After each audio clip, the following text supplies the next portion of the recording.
just to introduce this fine voice actor, Ian James Corlett, who has been Goku. We got Dragon Ball fans out here. He was the voice of Cheetor, Mega Man. Do you want any other gratuitous applause? Anyone else you want me to mention? I'd be happy to. Bob from Reboot. Woo! Well, Glitch Bob, technically. Well, it depends on how old you are. I'm the conductor from Dinosaur Train. All aboard? Yeah, Mr. Conductor, thank you. Look at my IMDb. You know, there's a flavor for everyone. What was your very first voice role? That's a really good question. I think it was. I'm gonna play speaker. Let's get the feedback. This is the feedback game. I don't know why that's doing that. Anyway, my very first voice role may have been in Kissy Fur. Does anyone remember Kissy Fur? What's going on? Is that? No? Hello. That's better. That's better. Whatever you did there is a little better. Now it's. I don't know what's going on. I wonder if it's that mic. Anyway, I think you've solved it. Yeah, Kiss. It was. I think it was. I can't remember what the character's name was, but the show was Kissy Fur. Ooh, we're going back. Every. Oh, you're off completely.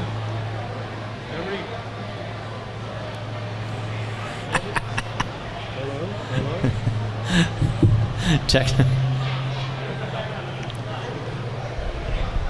will use sign language. You're on again? Hello. There we go. Yeah. Every time you seem to say Kissy Fur, it seems to I know. want to go feedback. Yeah. We've actually put a microphone right here. And I'm sorry, though, the person with the camera, you might want to move it a little bit.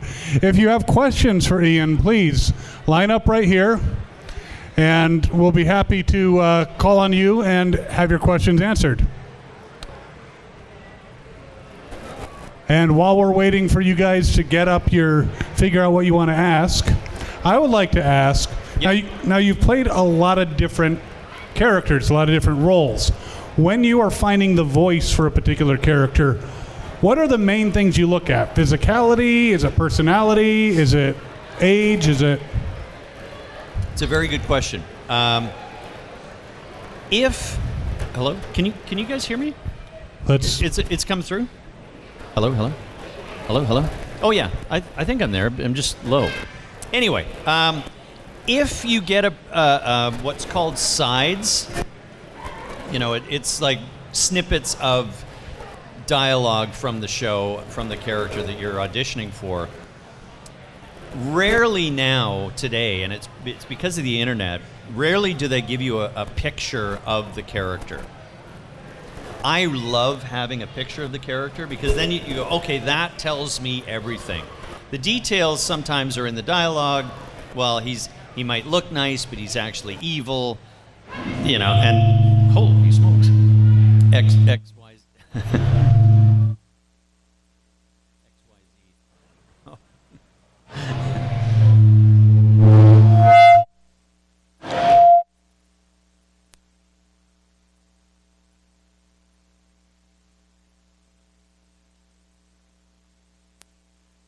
Check. That's good. That's good. Now, mic two. And we should be. He's getting there. There we go. All right. Perfect. Don't touch anything. Anyway, so a picture really helps. Anything, you know, sometimes in the dialogue that informs what this character is, that's helpful too. But for me, a visual is everything. And I just go off of that. Sometimes, you know, like there's a tooth sticking out if it's kind of a funny character, and you go, oh, I can do something with that. I can stick it out. Oh, that he can have a tooth. And, you know, that's a little tip.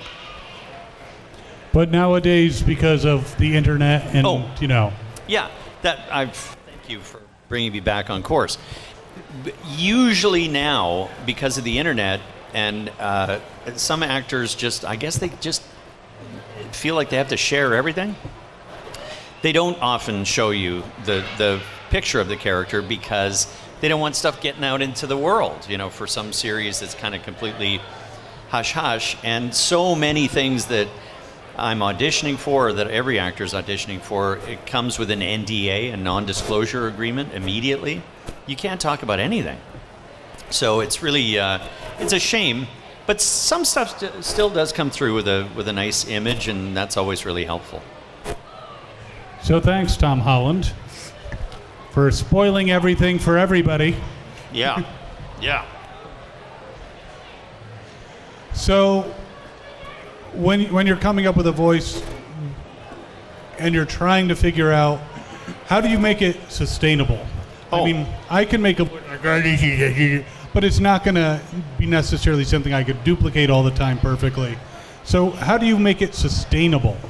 Well, personally, the first thing I do is if I see, and you get this a lot with video games, you see the specs, and you'll see some, you know, insanely huge character, and if it says low, growly, yells, mean, aggressive, I just go, nope, not for me, because those are the kind of voices that, even if you're really, really, really trained, I mean, they will just exhaust you, and it's really bad.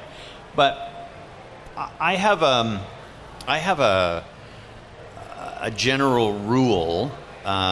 Some people have heard of this, and it gets attributed to me.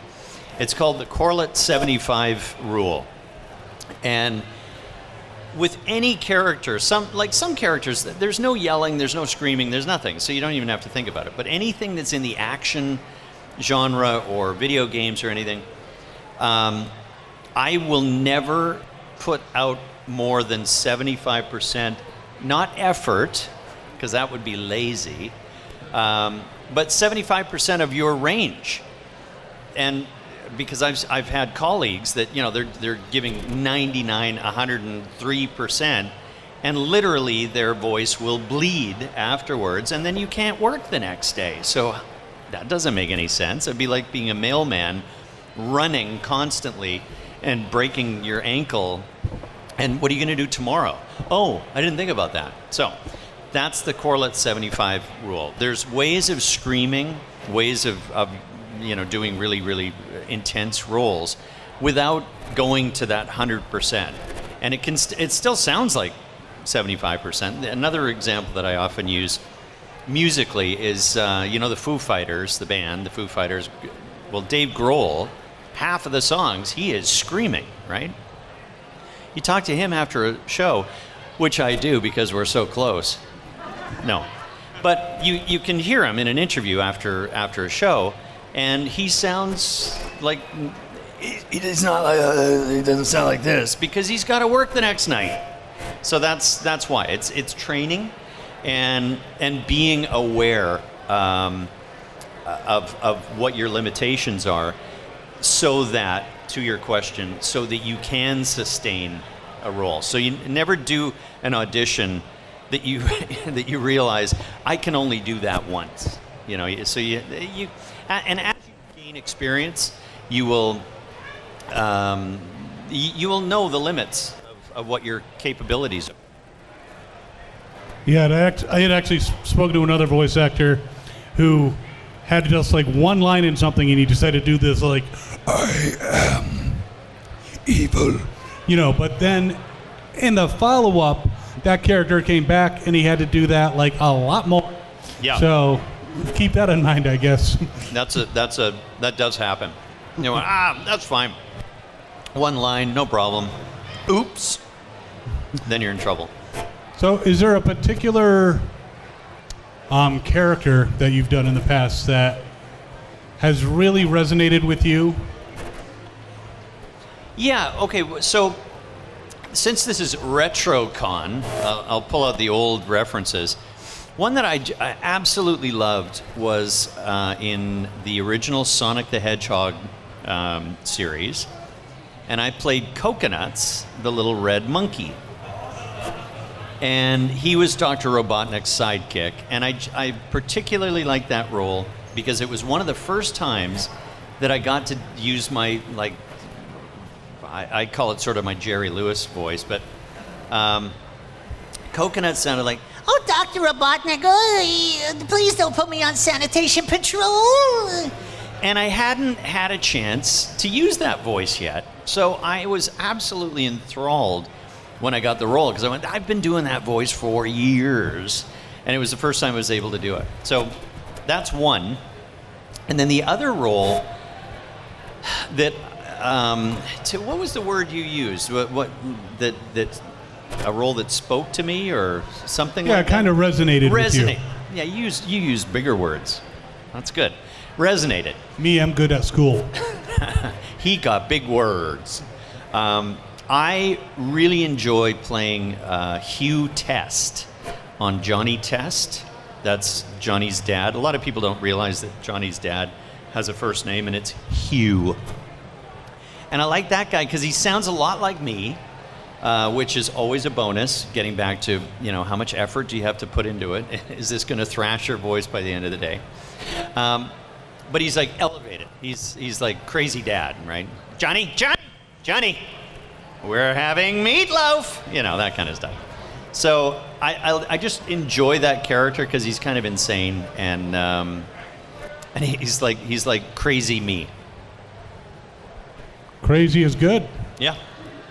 So obviously a lot of people look at your character work. Do you do a lot of commercial? I think a lot of people don't realize that when you're a voice actor, you have to do commercial work. And how do you approach that differently? Oh, it's extremely different. Being from Vancouver, I now live in California, but when you come up in Vancouver, you don't have the luxury as an actor to say, I'm going to be this kind of actor. I'm going to be a dramatic animation actor. You kind of have to do everything. At least that's the way it was when I came up. So you needed to learn how to do a commercial read. You needed to be a full-on announcer. Like price and item stuff. This week at Safeway, 69 cents. And you had to be an actor, and you have to learn all these different sensibilities. So there's a huge difference between commercials and animation. There's a huge difference between different types of animation. I mean, there's right now the trend is very, very realistic sounding animation voices with no kind of cartoony edge to them. So there's that. There's video game acting, which is like movie acting, really. Very low key, other than when you're getting blown up or something. But it's very real. And commercial is somewhere in between. Each commercial is different. Like I've got one running right now that you probably hate. Hold on. It's for a product. It's for a I don't know if it's a pill or an injection. I should know this. For shingles, and the product is Shingrix, and it's always two people. They're either in a car or a kitchen, and they're talking about someone getting a shingles vaccine, and then you hear this voice, apparently of the guy behind the camera, going, there's a vaccine for. I guess it is a vaccine. There's a vaccine for that, Shingrix, and the people always respond the same way. Because shingles can be dealt with. And they go, shingles can be what? Have you heard that stupid commercial? That's me. I'm the guy that's supposed to be behind the camera. So that's like sort of elevated reality. It's not like really dry. But again, that's a TV commercial. Radio commercial's a whole nother thing. So yeah, there's a lot of different levels to every type of voice work. So different types of dramatization. Are you ever the guy who's like, side effects include pain around the injection site, and your hair could fall out? Sometimes. I'm not very good at the fast stuff. the quick legal, as they call it. You know, please see your doctor. Where the side effects are more than the issue that you're taking it for. Stay off drugs, by the way, except for Shingrix. And weed is legal in a lot of places. No, don't do. It's up to you. I'm not going to make your decisions for you. So, what do you do when you're not working? What do you do as a person to relax, to get away from all these characters in your head? That's a really good question. I often get accused of not relaxing. Because if I'm not busy doing something, there's trouble. I'm not very happy. It's like I need projects. So whatever it is, like right now, we're renovating a place in the desert in California, and I can't wait till Monday it's Tuesday, when I fly home and I'm going to start building my own new studio. I've probably built 6 home studios over the years, and I really, really enjoy it. I enjoy design. I like hammering stuff together and figuring stuff out, and I really like cars. If I had way more money than I have, I would love to race cars. That's probably the number one thing I love to do. I have cars, but I would really like to race cars. I have a '66 Porsche, a really beautiful little thing. On Instagram, you can look it up. It's called at electroporsche.com, because I converted it to an electric car, and it is the best Porsche I've ever had, and I've had about 12. So it's like this. It's literally Back to the Future. It's a '66 little silver bullet that rolls past you, and then people go, "Oh, that didn't make any noise." So it's really fun. You'll see me around LA.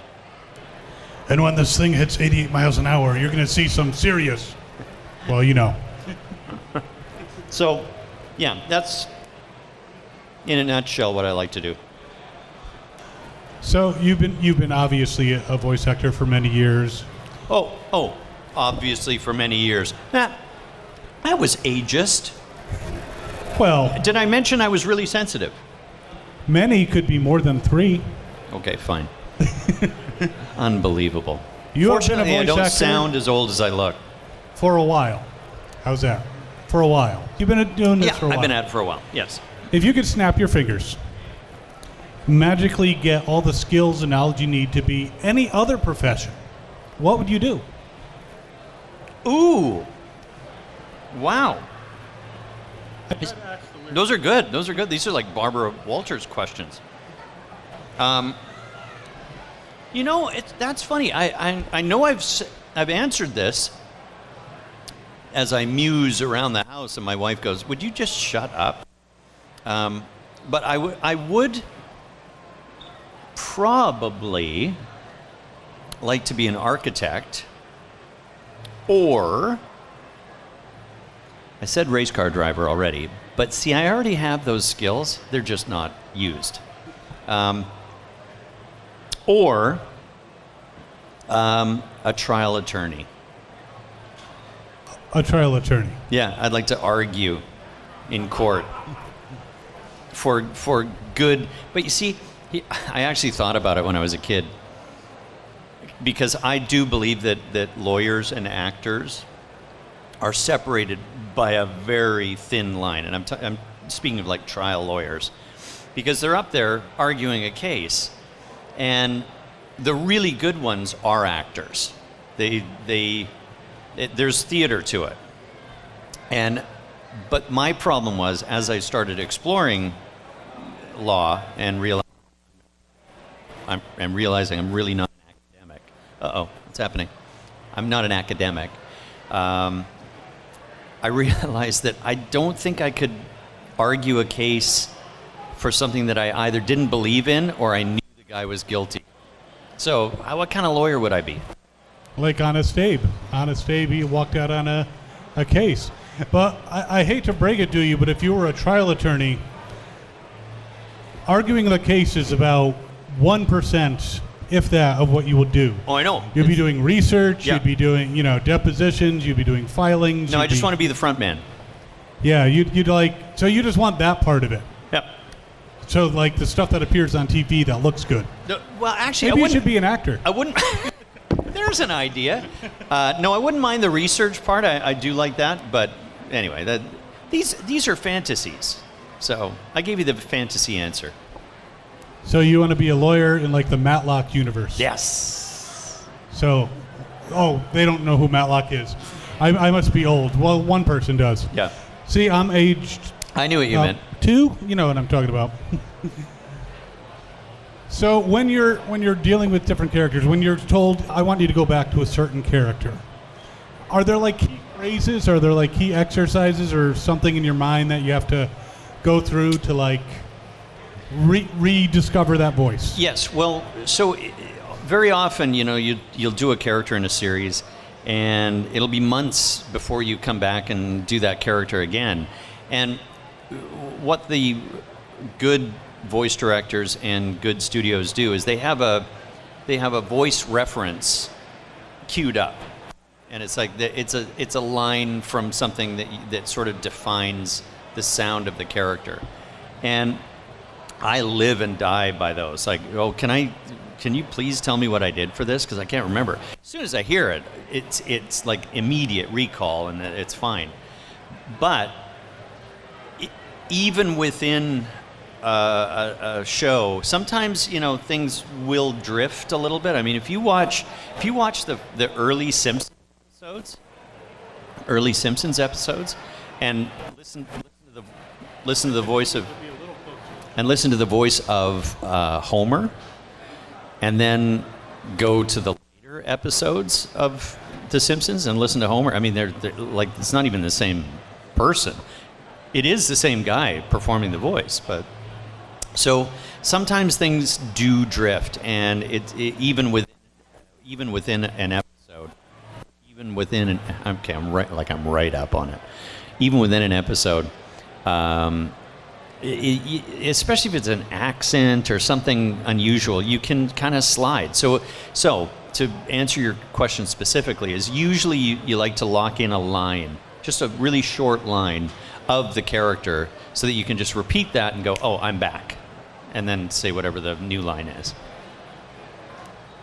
However, with like the character of Cheetor in Beast Wars, Yes. and then later on you were in Beast Machines, and you kind of, that character matured a little bit more. Exactly. So you kind of had to like convey that in the voice, that he wasn't so, hey, Big Bot. He was more like, hey, Big Bot. You know? Yeah. He was, and that series was actually really interesting, because it was one of the only roles that right at the outset they said, okay, here's where this guy's going to go, which was music to my ears, because it meant I wasn't going to die in episode number 2. And that was essentially what they said. He's going to start out all impetuous, like this, kid that just wants to, do his own thing. And then he's going to turn into the hero. And I went, oh, that's great. So you mean he's going to be kind of like, I'm in charge now. Not that other kid who just wanted to do his own thing and go, So that was an arc. That was like laid out right at the very beginning. And of course, they needed an actor that could handle that.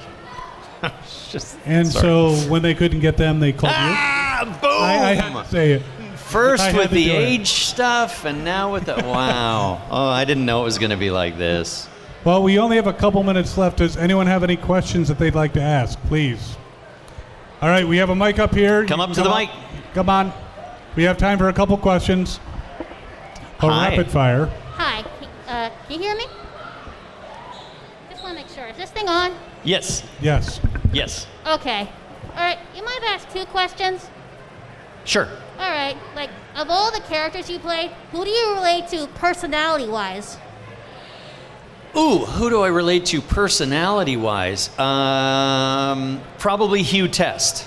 Yep. Okay, I mean, again, ramped up 1,000,000%. gotcha. All right. Have you met the other actors that played Cheetor, like in Cyberverse or War of Cybertron? I care not for anyone else but me. Okay. Fair enough. No, in all seriousness, and the next question, sorry if I'm going to derail whoever's next, but I get this question a lot about Goku as well.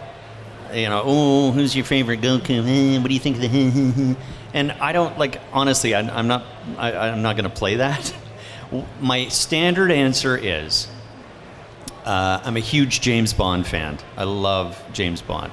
And James Bond is who's your James Bond, right? Like when you were growing up and you saw, if you like the movies, for me it was Roger Moore. And sure, other people, oh no, Sean Connery, he's the... Well, and I look back now and I go, I don't know, like maybe, I don't know who, actually I do know who the best James Bond is, and it's Daniel Craig. That's another topic. But, you know, the first one was Sean Connery, period. You could love him, you could think someone else is better, whatever. Who's the first one? Sean Connery. So that's the way I look at my stuff. I was the first Goku, I was the first Cheetor. So. You paved the way. Without you, there'd be nothing. No, without me pleading to get the role in the first place. I was going to leave that part out. Oh, yeah, okay. But that is part of negotiations from what I understand. Please. Please. Oh, okay. Mr. Correlate, could we hear a little bit of Goku? Or is that too... I was wondering how you managed all the screaming they demanded of you as Goku. I didn't. Well, it was the 75% rule. Yeah. It's like, you know, I can do a little. Kamehameha. I'm not even doing. I'm doing about 30% because I don't want to blow this. I was gonna ask. My name is Goku. How about that? Right up to the mic. Yep. In Dragon Ball, why you always argue with Vegeta? In Dragon Ball, why do I always argue with Vegeta? Yeah. Why not? Wouldn't you argue with Vegeta?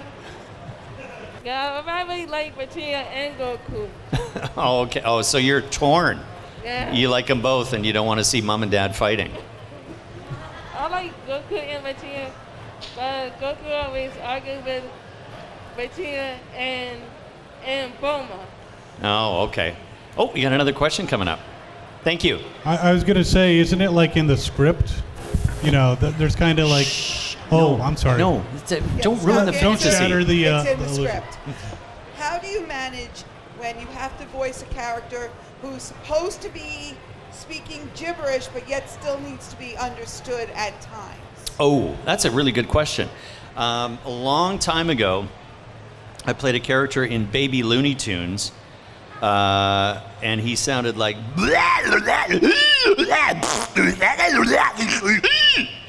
Baby Taz. And there's, I don't know, sometimes there's just ways of making what you need known, hopefully. But sometimes Baby Taz had to sneak a little bit of actual English in there. True, yeah. True. So the answer is it's a challenge. Hi. How's it going? Good. Who's your biggest influences for voice acting? My biggest influences for voice actor is Dawes Butler. Look it up if you don't know that man's name. He was in the Stan Freberg comedy troupe, which I listened to on our yearly road trips in our family station wagon. We went to California every year. And my dad had a great sense of humor, and he loved all that old Stan Freberg stuff. And I always remember Dawes Butler, like, oh, that guy, because I was a little kid, but I just went, I think I could sound like that. And that's my biggest influence. You were in earlier films. Some of the films you were in earlier were in the Good Time films or Golden films. What was your favorite out of all of them? My favorite out of all what? The Golden or Good Time films. The Good Time films? Yeah, or... Oh, you mean like the, oh, hold on. I wasn't in them, was I? I can look up your IMDb. No, you don't have to. It's right up. Oh, no. Oh, no.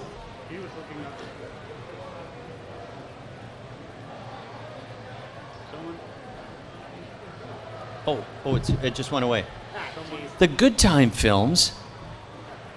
I guess I'm gonna do one of those like fake answers. Well, none of them were my favorite. I love them all. I can't even remember being in it. Well, that's terrible. Yeah. Eventually, when there's so many things, it's like, I was in that? Sorry. I know there's one huge mistake in IMDb. It says that I was Mowgli in the Jungle Book. I would have been 4. So it was. I think I did do some version of Jungle Book, but it was anyway. Okay. Maybe you were just a squeaking in the background. Maybe. Okay. I kicked the sides out of my crib. Well, thank you so much, Ian, for spending this time. He's gonna watch this. He's gonna exit stage left. All right. Thank you so much, Ian. It's been a pleasure. Give him a nice big round of applause. Thanks, everyone. Thanks Visit for coming. him at his table. Hi, this is Gary Chalk, Optimus Prime. Please stay tuned to Fandom Spotlight. You can watch it online at any time.